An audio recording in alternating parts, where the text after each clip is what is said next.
আজকে আমি যখন জেলখানায় ছিলাম তখন আমি বলেছিলাম যে আমি জেল থেকে বের হওয়ার পর বিডিআর সদস্যদের যেখানেই কোনো সমাবেশ কিংবা প্রোগ্রাম হয় আমি সেই প্রোগ্রামগুলোতে অংশগ্রহণ করব এবং আপনাদের যে অধিকার সেই অধিকার বাস্তবায়নের জন্য কথা বলবো। আজকে যে বিষয়টি বলতে চাই সেটি হচ্ছে বর্তমান যে সরকার যেহেতু একটি স্বাধীন কমিশন গঠন করা হয়েছে এই বিডিআর সদস্যদের তারা যাতে খুব দ্রুত বিশেষ করে জানুয়ারি মাসের মধ্যে তারা যেন দ্রুত মুক্তি পেয়ে যায় এবং তাদের চাকরি এবং তাদের যে নাগরিক সুযোগ সুবিধা এবং চাকরির যে সুযোগ সুবিধা সেইগুলো পুনরায় তারা যাতে আবার সবগুলো তারা ফিরে পায়।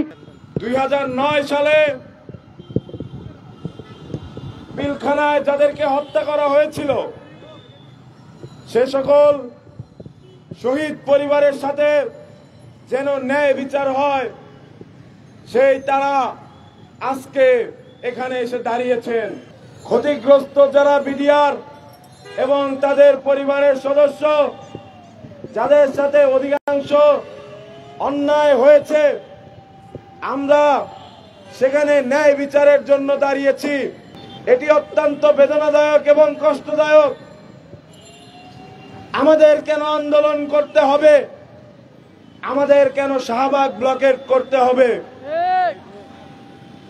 এটি তো একটি গণদাবি।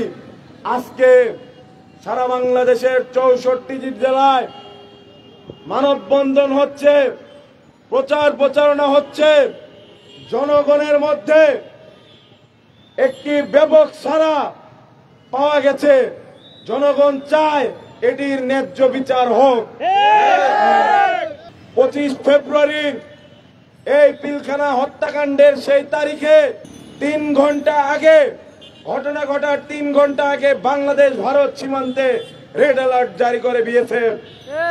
আমরা বলতে চাই এখানে স্পষ্ট বিদেশি শক্তির হাত আছে। আমরা আজকে গণঅভ্যুত্থানকারী সকল ছাত্র নাগরিক বলতে চাই যদি ন্যায় বিচার না আসে প্রয়োজনে আরো একটি অভ্যুত্থান হবে। দীর্ঘ 16 বছর যে বিচারহীনতার সংস্কৃতি চালু ছিল, যে নির্মমতার সংস্কৃতি চালু ছিল, যে গুমের সংস্কৃতি চালু ছিল, তার সবচেয়ে বর্বরতম উদাহরণ হলো বিডিআর হত্যাকাণ্ড। এখনো যারা জামিন নিয়ে বাইরে রয়েছেন তারাও মানবতার জীবনযাপন করছেন। তাদেরকে চাকুরিতে পুনর্বহাল করতে হবে। যে তদন্ত কমিটি করা হয়েছে সেই তদন্ত কমিটিকে পূর্ণ স্বাধীনতা দিতে হবে। প্রিয় বন্ধুগণ, কোন রকম কালক্ষেপণ চলবে না।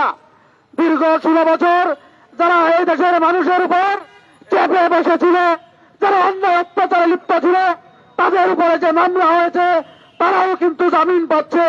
অথচ আমাদের বিডিআর ভাইরা যারা বুক পেতে আমাদের সীমান্ত পাহারা দিয়েছে তাদের প্রতি যে নির্বিচার হয়েছে সেই নির্বিচারের আমরা তাদের কোনো বিচার দেখতে পাচ্ছি না।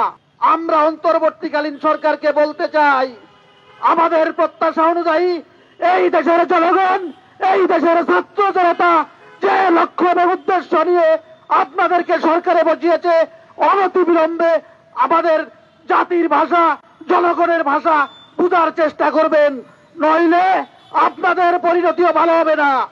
একটি পরিবার থেকে যদি 4টি পুরুষ জেলখানার অন্ধকার কুঠুরিতে বসবাস করে সেই পরিবার কি ধ্বংস হওয়ার আর কোনো বাকি থাকে কিনা আমি জানতে চাই।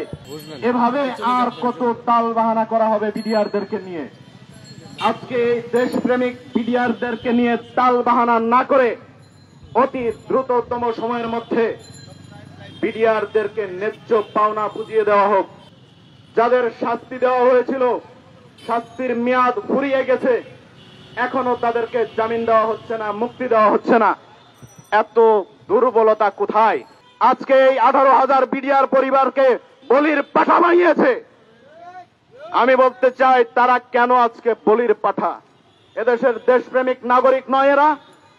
এরা কি সীমান্তে বুক চিতিয়ে দাঁড়ায়নি কখনো? এরা কি কখনো তাদের রক্তের বিনিময়ে এদেশের মানচিত্র রক্ষা করেনি?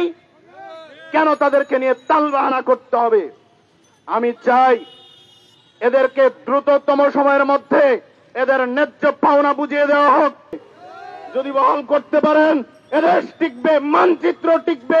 ভারতের বিরুদ্ধে এই বিডিআর সদস্যরা ভক্তি দিয়ে দাঁড়াতে পারবে, আর ভয় করবে না। বাংলাদেশ রাইফেলস মানেই হলো বীর যোদ্ধা।